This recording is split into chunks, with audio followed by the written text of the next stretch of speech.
Audiobook Academy. Book Summary. Hedda Gabler. By Henrik Ibsen.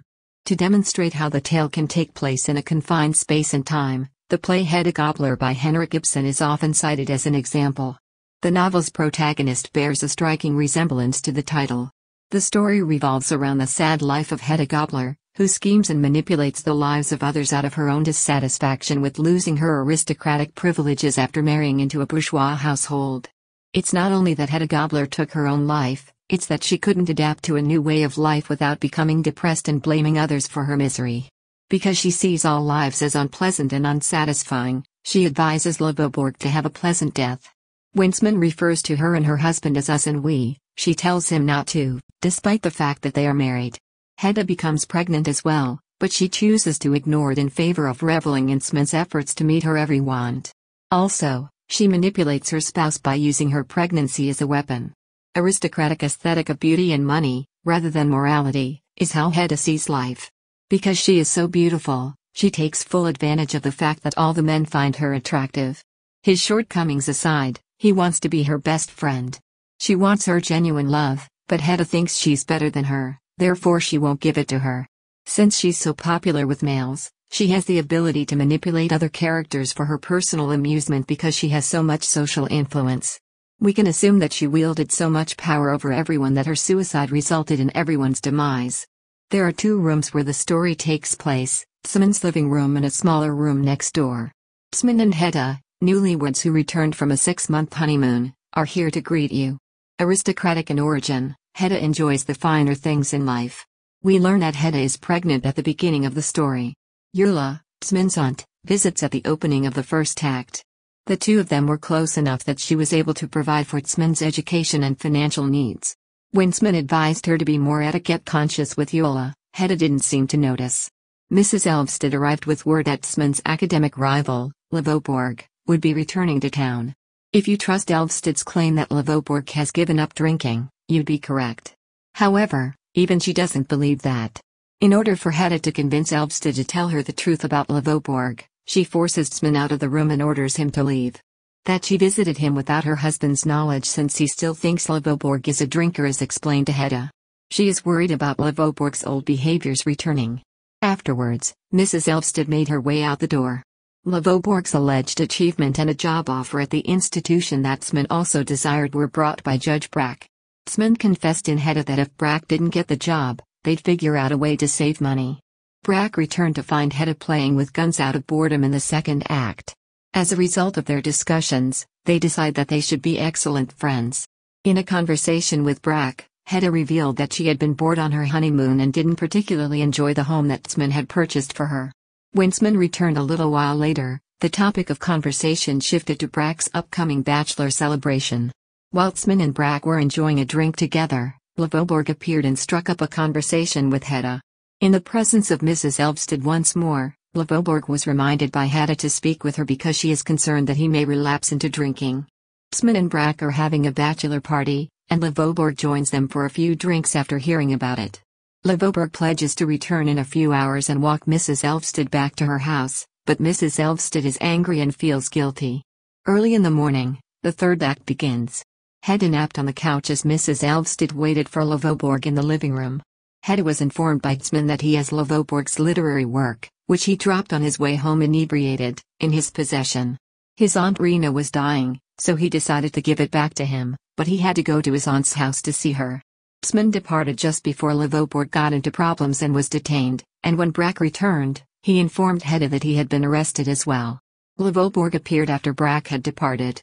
It took him a time to realize that he had lost his literary work while out drinking and that he now wants to take his own life as a result of it.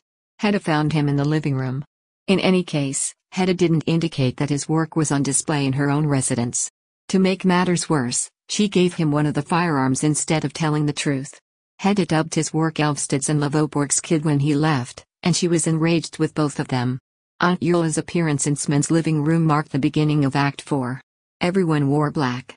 Rena's death is revealed in their conversation. When Mrs. Elvsted showed there and said that Loveborg had been taken to the hospital, Ulla's spirits plummeted. Brack corroborated her allegation, but added that he was dead, shortly afterward. He killed himself by shooting himself in the heart. Following Smin's notes, and those of his wife, Mrs. Elvsted, they chose to put the pieces of his work back together. Temmie told Hedda after Elvsted left that Levoborg's death was an accident since the shot was discharged accidentally, but that he knows for sure the gun belonged to Hedda. He thinks she handed it to him, but he is not sure. As soon as Hedda finished playing piano in the living room, she took her last shot with the rifle she'd brought with her. Hedda Gabler, elite daughter from General Gabler, and she was used luxury.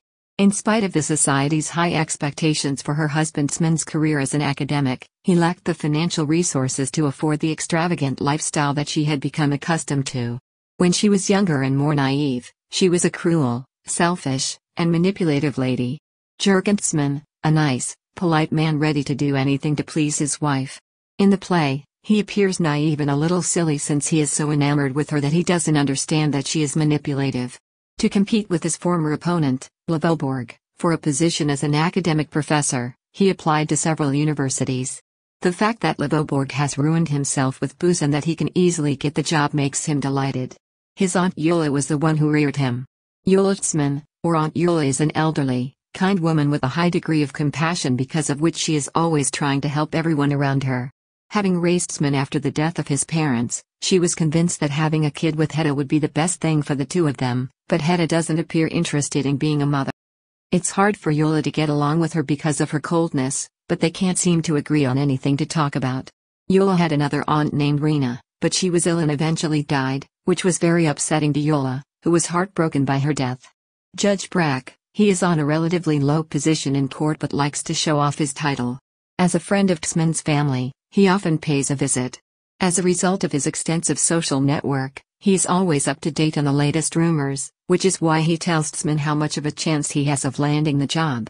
It's no surprise that Brack drew close to Hedda because he enjoys the high life and enjoys manipulating others.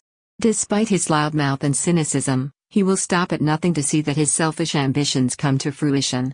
Levoborg, brilliant man with a tendency to drink a lot. His reputation was tarnished by a succession of public scandals, intoxication, and fights, and no one wanted to talk to him. With the help of his new book, Levoborg is able to make his way back into society and receive plaudits for his abilities. While wandering the streets intoxicated, he accidentally threw away his latest book. Mrs. Elvsted helped Levoborg with his writing due of his brilliance and kindness. We don't know if he and Hedda were romantically involved or just pals. Mrs. Elvsted, nice, naive, passive and a hopeful woman. Levoborg was employed by her and her husband as a teacher for their children, and they became close friends. In order to overcome his alcoholism, he was able to stay away from the place where he had previously caused difficulties. Mrs. Elvsted asked the Smins to look after him as soon as he returned to the city because she feared he might relapse into his old habits. Although she had good intentions, her actions ultimately cost Levoborg his life. During her time in elementary school, she was bullied by Hedda for making up bogus excuses. Berthe, in reality it's George and she was Smin's maid that used to work for Eula. She tries to win over Hedda, but it's a losing battle because Hedda is relentless in her pursuit of satisfaction. Aunt Rena, Smin's and Eula's family that is ill in the beginning of the play and in the end she dies. Although she isn't depicted on stage, we may infer from the speech that she assisted Eula in her fight against Smin. Thank you for listening in Audiobook Academy. Don't forget to subscribe and smash that like button for more content like this. See you in next video.